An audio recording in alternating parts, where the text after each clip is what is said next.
The most dangerous lie ever told about Napoleon Bonaparte isn't that he was a military genius. That much is true. The deadly deception is that he was somehow a liberator, a man of the people, a champion of revolutionary ideals. This seductive myth has poisoned political thought for 2 centuries, creating the template for every subsequent tyrant who has cloaked despotism in the language of progress.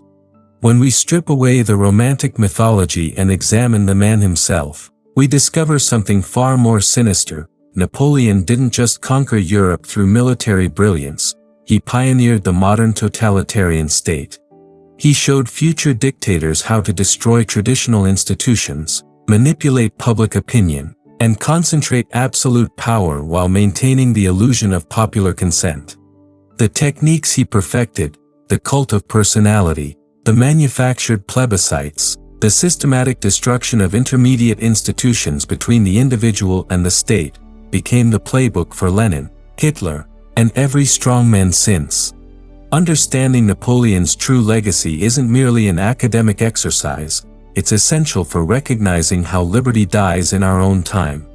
The pattern he established continues to repeat wherever societies abandon the moral foundations that once protected them from the seductive appeal of authoritarian efficiency. Chapter 1: The Making of a Modern Despot. To understand how Napoleon became the prototype for modern tyranny, we must first examine how his character was formed. Born into minor Corsican nobility, Bonaparte possessed that most dangerous combination: exceptional ability wedded to bottomless ambition unrestrained by moral principle. His early education at the military academy exposed him to the radical ideas of the Enlightenment, but he absorbed only their destructive critique of traditional authority, not their supposed concern for human dignity. The young Napoleon displayed a calculating coldness that should have alarmed contemporaries. While his fellow officers debated political philosophy, he studied power, how to acquire it, how to exercise it, how to maintain it. His voracious reading of history taught him not noble lessons about service and sacrifice, but techniques of manipulation and control. He particularly admired Caesar and Alexander, not for their virtues, but for their ruthless effectiveness in bending others to their will. The French Revolution provided the perfect laboratory for Napoleon's ambitions. The old order lay in ruins, traditional institutions had been swept away, and France writhed in chaos. Into this vacuum stepped a man who promised order and glory while demanding nothing less than absolute submission. What made Napoleon uniquely dangerous was his ability to present himself as the revolution's fulfillment rather than its betrayer. He claimed to embody the popular will while systematically destroying every institution that might check his power. His rise through the military ranks revealed the essential Napoleon: brilliant, yes, but utterly without scruple. He showed no loyalty to benefactors, no mercy to rivals, no respect for established customs that inconvenienced his ambitions. When the Directory proved insufficiently pliable, he overthrew it. When the Constitution limited his power, he rewrote it. When the Church criticized his policies, he simply made himself its master. Each step was presented as necessary for the greater good, each expansion of power justified by the needs of the moment. Most tellingly, Napoleon showed early mastery of what we now recognize as propaganda. He understood that controlling information was as important as controlling armies. His bulletins for military campaigns were masterpieces of selective truth-telling, emphasizing victories while minimizing defeats, glorifying his leadership while obscuring his failures. He grasped intuitively that public opinion could be manufactured through repetition, spectacle, and the systematic suppression of alternative viewpoints. The pattern was set: a charismatic leader emerges from chaos, promises order and greatness, systematically destroys traditional constraints on power, and maintains control through a combination of genuine achievement and masterful manipulation. This would become the template for modern authoritarianism. Chapter 2: The Destruction of Intermediate Institutions. Napoleon's most lasting contribution to tyranny was his systematic destruction of what Edmund Burke called the little platoons, those intermediate institutions that stand between the individual and the state. Traditional monarchy, for all its flaws, operated within a complex web of competing authorities: the church, local nobles, guilds, universities, and regional parliaments all possessed independent sources of power and legitimacy. Napoleon swept away this entire structure, replacing it with a centralized administrative state answerable only to himself. Consider his treatment of the Catholic Church. Rather than simply persecuting religion as the radical Jacobins had done, Napoleon displayed far greater cunning. Through the Concordat of 1801, he made the Church a department of his government. Priests became civil servants, bishops were appointed by the state, and religious instruction was regulated by imperial decree. The Church retained its ceremonies and symbols but lost its independence. This was far more effective than open persecution because it maintained the appearance of religious freedom while ensuring that spiritual authority could never again challenge political power. The same pattern repeated across French society. The ancient universities, with their traditions of scholarly independence, were replaced by the imperial university, a centralized system that produced graduates molded to serve the state. Local customs and regional identities were crushed beneath uniform administrative codes. The legal profession, once a bastion of independent judgment, was transformed into an instrument of imperial will through Napoleon's civil code, which, despite its technical merits, subordinated all legal principles to state authority. Napoleon's genius lay in recognizing that destroying intermediate institutions wasn't enough. They had to be replaced with new structures that channeled all loyalty toward the central authority. His Legion of Honor created a new nobility based on service to the state rather than inherited position or independent achievement. His prefectural system eliminated local self-government, replacing it with appointed administrators who owed their positions entirely to imperial favor. The economic sphere suffered the same fate. Traditional guilds and commercial associations were dissolved, but rather than creating genuine free markets, Napoleon established state-controlled monopolies and industrial policies that served his military ambitions. Private property was protected only insofar as it served state purposes. When Napoleon needed resources for his wars, property rights became remarkably flexible. This systematic destruction of civil society created what we now recognize as the modern totalitarian temptation, the direct relationship between the individual and an all-powerful state, with no mediating institutions to provide alternative sources of meaning, identity, or protection. The isolated individual, cut off from traditional communities and faced with the overwhelming power of the centralized state, becomes susceptible to exactly the kind of manipulation that Napoleon perfected. The tragedy is that many of these intermediate institutions have been slowly evolving toward greater justice and broader participation. The guilds were gradually including more artisans, the church was developing new approaches to social reform, local assemblies were expanding representation. Napoleon's impatience with gradual reform led him to destroy institutions that, reformed rather than eliminated, might have provided the foundation for genuine constitutional government. Chapter 3: The Cult of Genius and Manufactured Consent. Perhaps the most insidious aspect of Napoleon's legacy was his perfection of the political cult of personality wedded to the illusion of democratic legitimacy. Here was a man who made himself emperor while claiming to serve the people's will, who destroyed the republic while insisting he embodied its ideals. The techniques he developed for manufacturing consent became the standard playbook for every subsequent dictator who sought to cloak tyranny in popular approval. Napoleon understood that modern tyranny required more than fear, it needed enthusiasm. His plebiscites were masterpieces of political theater, carefully orchestrated to produce overwhelming margins of approval while offering no genuine choice. The questions were crafted to elicit the desired response, opposition was systematically suppressed, and the results were proclaimed as the voice of the people. When the 1804 plebiscite on the empire produced over 3 million yes votes against fewer than 3,000 no votes, Napoleon claimed a democratic mandate for absolute rule. The parallels to 20th century totalitarian techniques are unmistakable. Like his successors, Napoleon grasped that the appearance of popular support was crucial for legitimacy in the modern age. Citizens couldn't simply be subjects, they had to be made to feel like participants in their own subjugation. The plebiscite became a tool for transforming the population from passive subjects into active collaborators in their own enslavement. Napoleon's cult of personality drew heavily on Christian symbolism while systematically undermining Christian substance. His coronation ceremony borrowed sacred imagery to sanctify secular power, but the deeper message was that he had replaced divine authority with his own genius.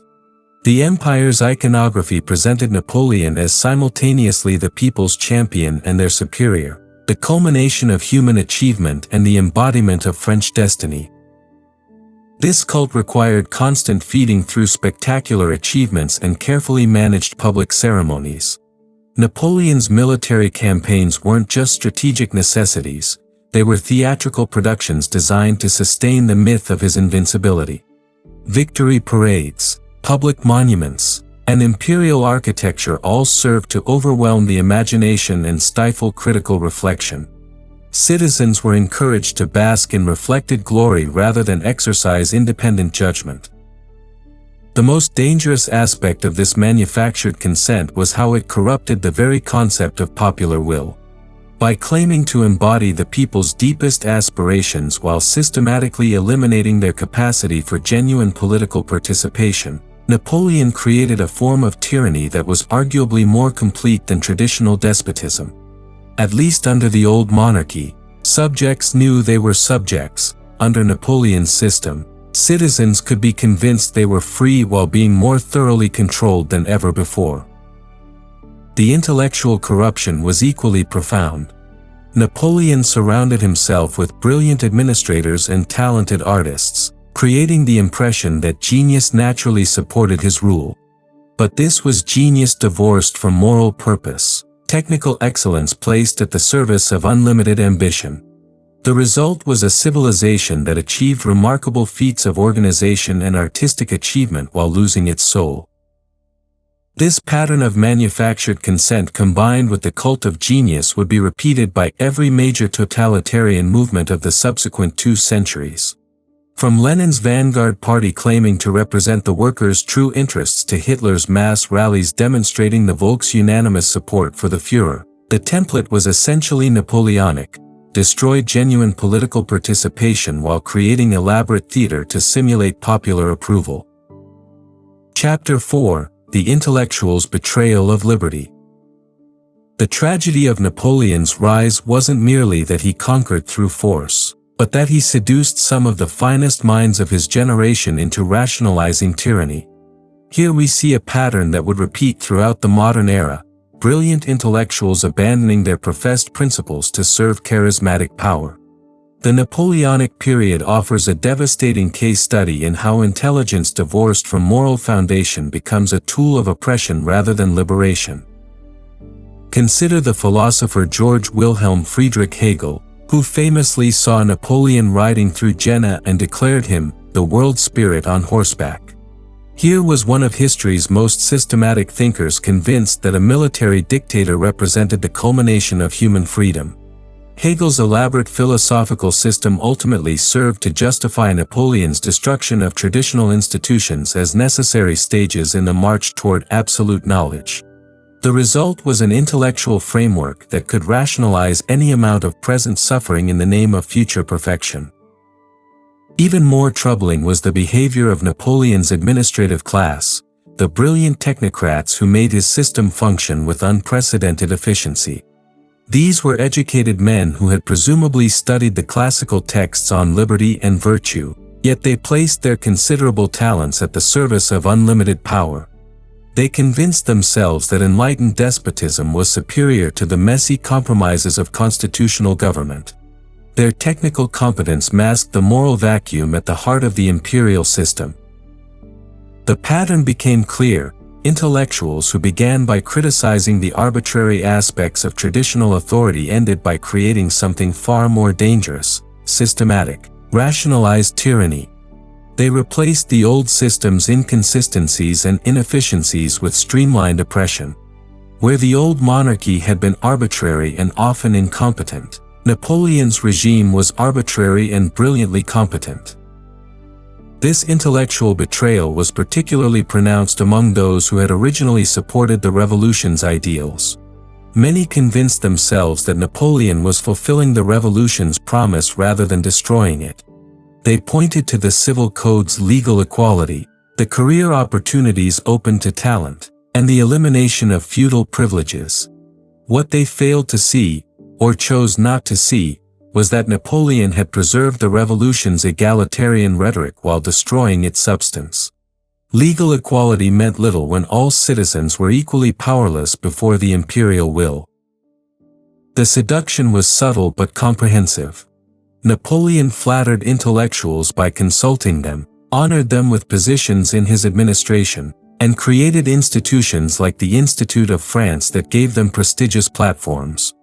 In return, they provided the theoretical justification for his rule. They developed elaborate arguments about why traditional limits on government were obsolete, why the complexity of modern society required administrative expertise rather than popular participation, and why genius should be unshackled from conventional moral restraints. Perhaps most perniciously, these intellectuals helped develop the rhetoric that would become standard for all subsequent tyrannies: the claim that opposition to unlimited government represented selfishness, backwardness, or failure to understand historical necessity. Critics of Napoleon weren't defending legitimate principles, they were standing in the way of progress. This rhetorical strategy made it intellectually fashionable to support tyranny while making opposition seem intellectually disreputable. The ultimate irony was that many of these intellectuals had begun their careers as critics of arbitrary power.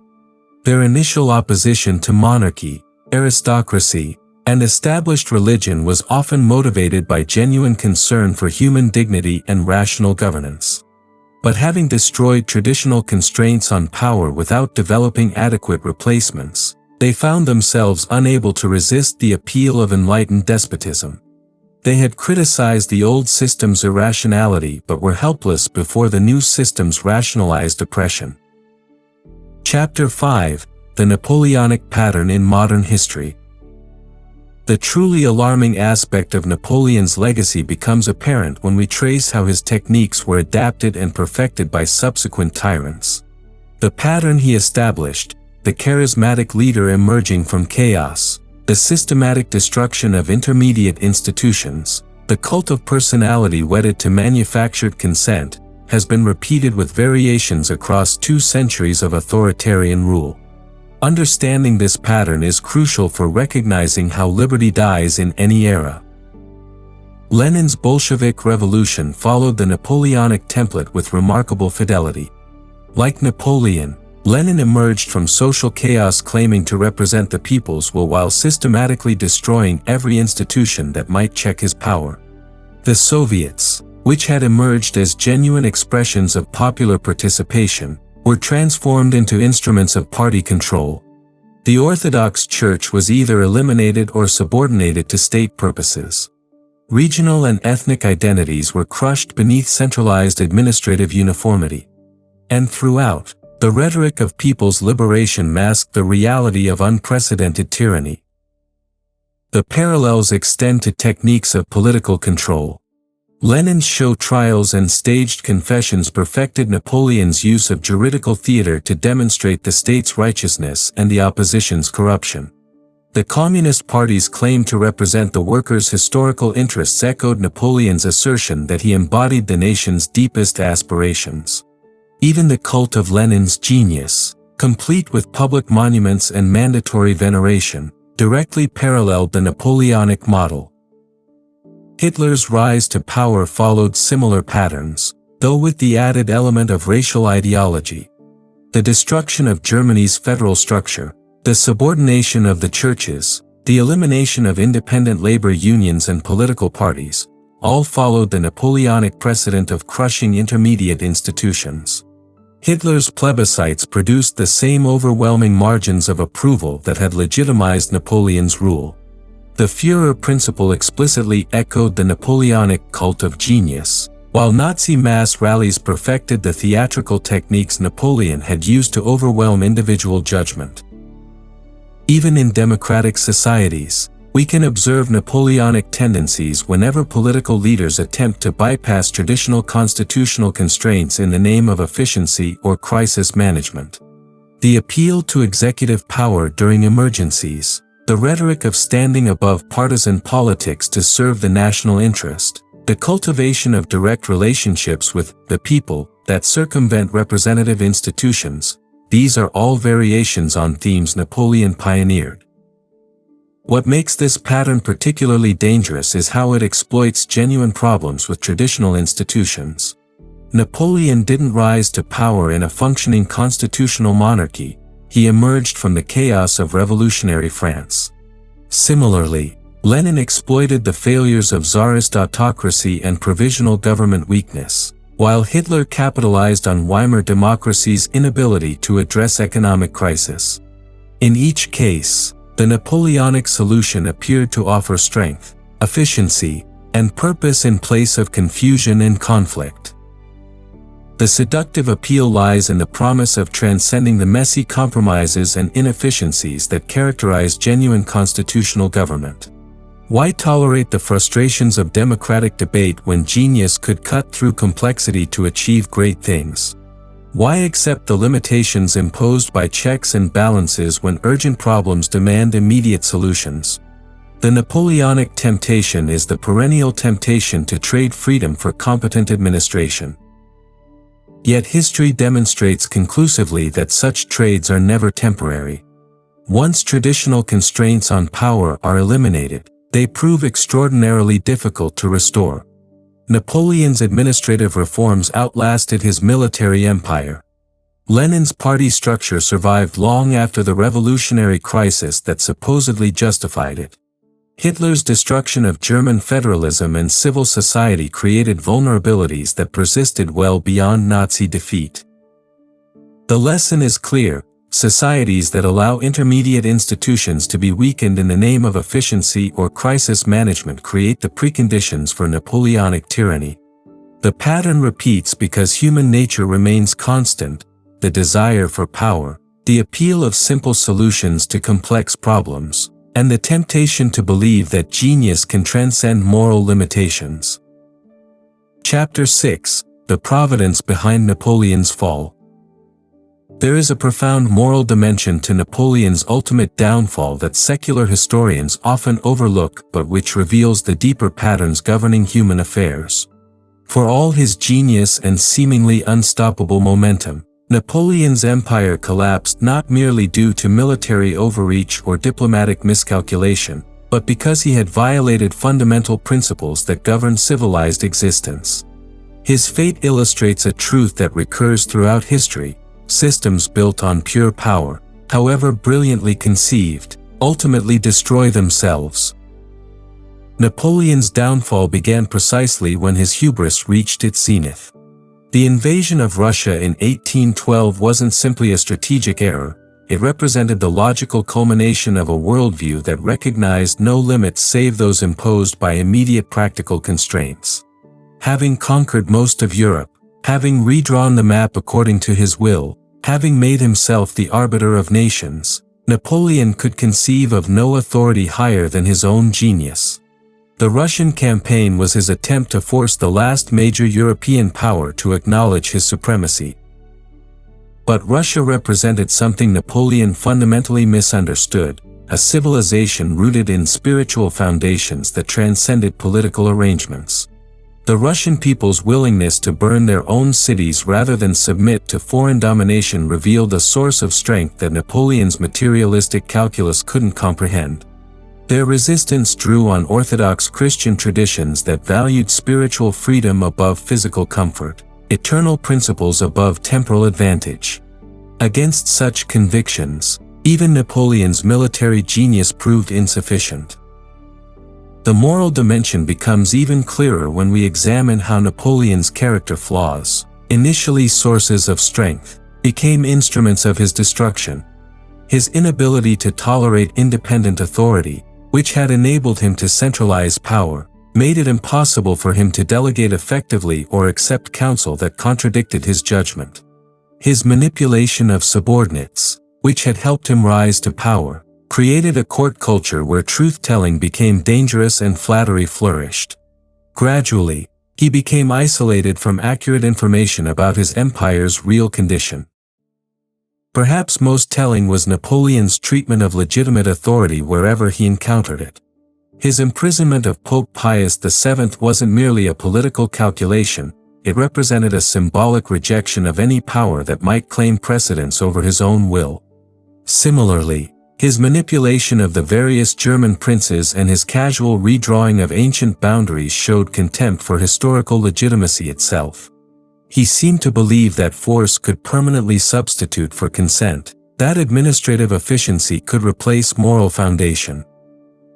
The coalition that finally defeated Napoleon succeeded precisely because it represented something more enduring than military expedients. The alliance between Britain, Russia, Austria, and Prussia wasn't merely a balance of power arrangement, it embodied a defense of European civilization against revolutionary tyranny. Each member nation, despite their differences, recognized that Napoleon's system threatened the moral and cultural foundations that made civilized life possible. Britain's role was particularly significant. As the one major European power that had preserved its constitutional traditions and avoided both revolutionary chaos and Napoleonic tyranny, Britain offered an alternative model that proved the possibility of combining effective government with respect for traditional constraints on power. British resistance to Napoleon wasn't merely patriotic, it was civilizational, representing the principle that some values are worth preserving even at great cost.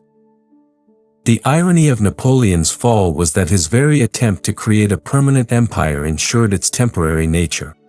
By building his system entirely around his personal genius, he made it impossible for his achievements to outlast his own limitations.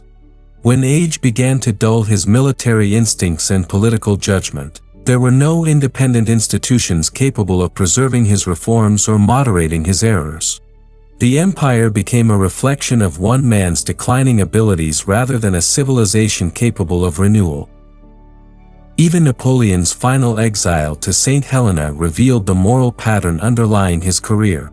Stripped of power and surrounded by the immensity of the Atlantic, he was forced to confront the ultimate futility of achievements built on force alone. His memoirs from that period show a man struggling to understand how apparent triumph had transformed into complete defeat, how genius had proved insufficient to master the deeper currents of human existence. Chapter 7: Lessons for Our Own Time.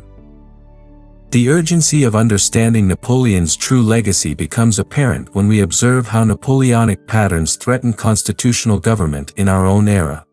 The techniques he pioneered, the cultivation of direct relationships with the people that bypass representative institutions, the use of crisis to justify exceptional measures, the systematic weakening of intermediate institutions, are visible wherever democratic norms come under pressure. Recognizing these patterns is essential for preserving the constitutional traditions that protect human dignity and genuine self-government. Contemporary parallels are particularly evident in how modern political movements exploit technological capabilities to perfect Napoleonic techniques of mass manipulation. Social media platforms enable the kind of direct communication between leaders and followers that Napoleon achieved through carefully orchestrated public ceremonies and controlled press coverage. The ability to bypass traditional gatekeepers, journalists, party establishments, legislative procedures, creates opportunities for charismatic figures to build popular support while avoiding the scrutiny and constraint that constitutional systems require. The systematic weakening of intermediate institutions continues through different mechanisms but toward similar ends.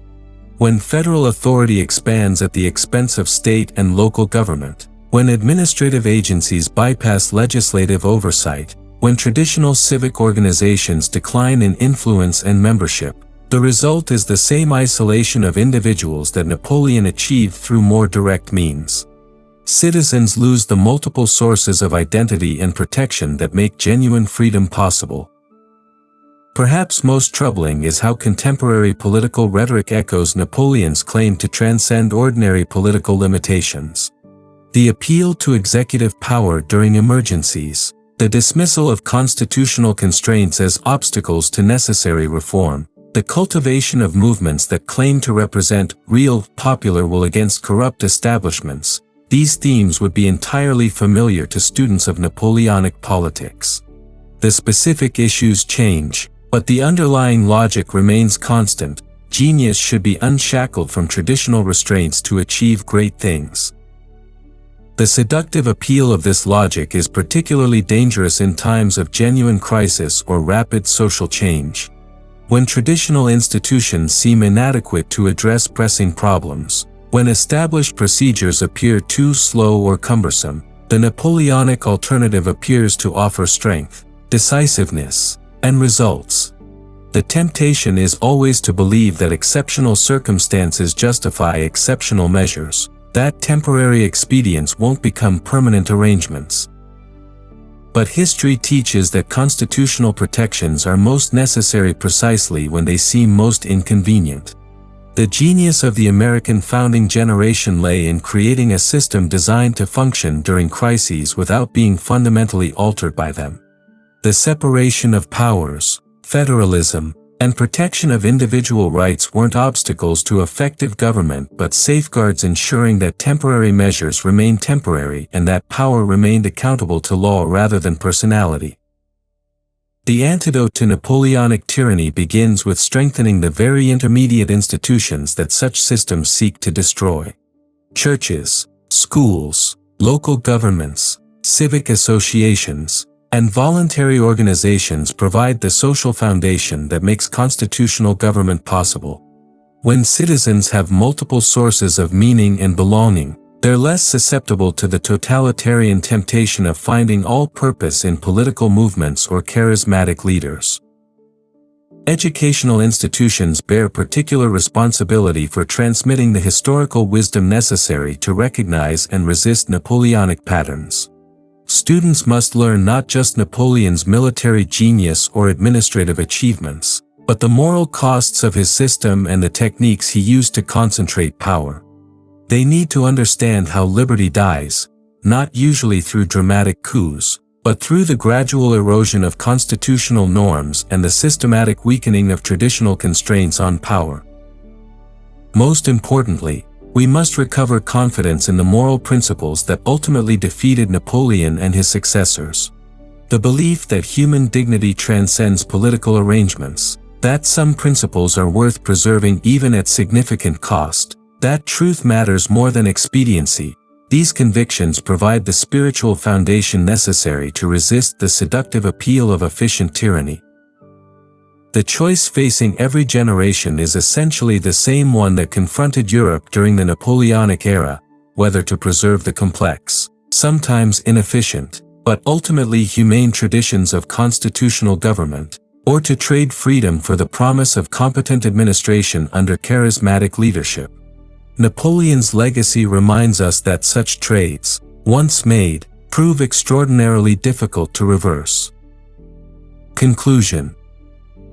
Napoleon Bonaparte's true legacy isn't his military genius or administrative innovations, it's the template he created for modern tyranny disguised as popular liberation. Every subsequent dictator who has claimed to embody the people's will while destroying their capacity for genuine self-government has followed the pattern Napoleon pioneered. His techniques of manufactured consent, systematic destruction of intermediate institutions, and cultivation of genius cults have been repeated across 2 centuries because they exploit permanent features of human nature, the desire for order during chaos, the appeal of simple solutions to complex problems, and the seductive promise of greatness without moral restraint.